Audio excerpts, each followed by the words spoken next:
Alright, good morning. Sunday morning fishing. Ito, mataas na yung araw. Medyo tinanghali ako. Pagod daw kahapon. So, second day. Ayan guys, dyan ako pupunta ngayon. Sa magandang lugar na yan. Kasi doon ako kahapon galing. Dyan.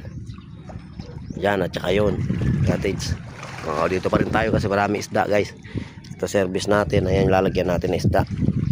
Okay, bubuksan na natin yung panghuli natin.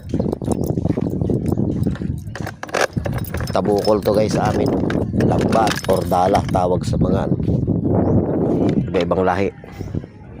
Ayan. So may baon na akong toyo at saka ano yan, sili, kalamansi. Para pag mag-ihaw mamaya. Yan. Oh, malaki to guys. Mas malaki kaysa doon sa isa ko.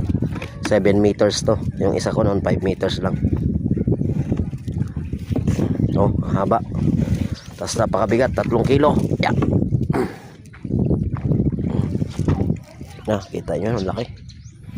Yan, so iniiwan ko lang dito gamit ko. Yan. Ang init na talaga. Ayun. Doon kami galing na isang araw. Sabado. Doon kami pumunta nung hapon. Ganda dito guys. Bye. Isda na.